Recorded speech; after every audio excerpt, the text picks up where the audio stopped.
क्या आप ये आवाज़ पहचानते हैं?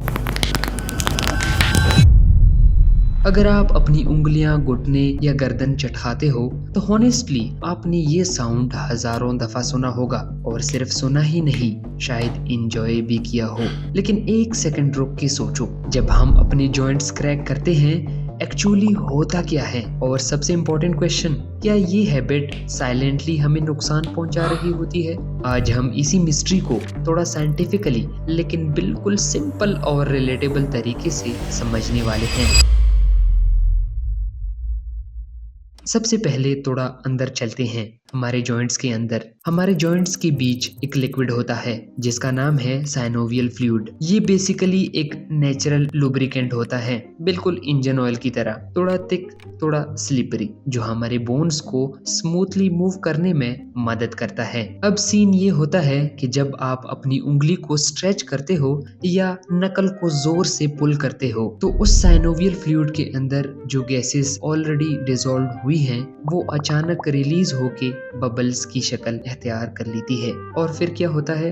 एक गैस बबल बनती है और वो बबल कोलैप्स हो जाती है। वही कोलैप्स की आवाज होती है जो क्रैक या पॉप कहलाती है। सिंपल वर्ड्स में, आप अपनी हड्डी नहीं तोड़ रहे, ना ही जॉइंट को डैमेज कर रहे हैं, बस एक गैस बबल फट रही होती है। इंटरेस्टिंग पार्ट यहाँ है, अगर आप एक ही नकल को दोबारा क्रैक करना चाहो तो आप फौरन नहीं कर सकते। क्यों? क्योंकि उस गैस को वापस साइनोवियल फ्लूइड में डिसॉल्व होने में तकरीबन 15 से 20 मिनट्स लगते हैं। इसलिए बार बार ट्राई करने पे भी आपके हाथों से चटाने की आवाज नहीं निकलती। अब आ जाता है सबसे कंट्रोवर्शियल सवाल, तो क्या नकल्स क्रैक करना सेफ है? Probably yes. और इसके पीछे एक बहुत इंटरेस्टिंग कहानी है। एक अमेरिकन फिजिशियन थे जिनका नाम डोनाल्ड उंगर था। वो खुद को सेल्फ डिस्क्राइब्ड रिसर्चर कहते थे और उनका एक्सपेरिमेंट हॉनेस्टली नेक्स्ट लेवल था। उन्होंने डिसाइड किया कि वो अपने राइट हैंड के नकल्स 60 साल तक क्रैक करेंगे और लेफ्ट हैंड को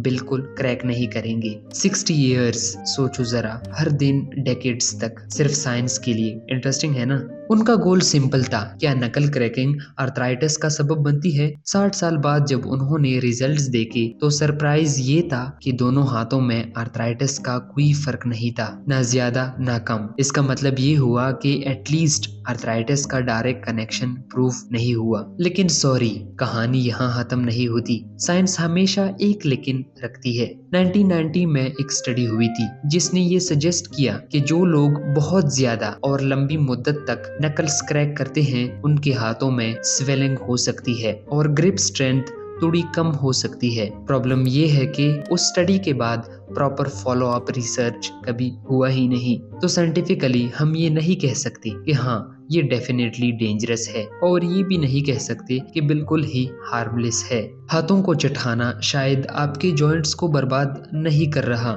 लेकिन एक चीज ऑलमोस्ट गारंटीड है, ये आदत आसपास के लोगों को बहुत इनॉय कर सकती है और कोई ना कोई जरूर बोलेगा, प्लीज बंद करो यार। सो नेक्स्ट टाइम जब आप अपने हाथों को चटाने लगें, शायद एक सेकंड रुक के सोचें, आया मैं ये साइंस के लिए कर रहा हूँ या बस लोगों को इरिटेट करने के लिए? Thanks for watching.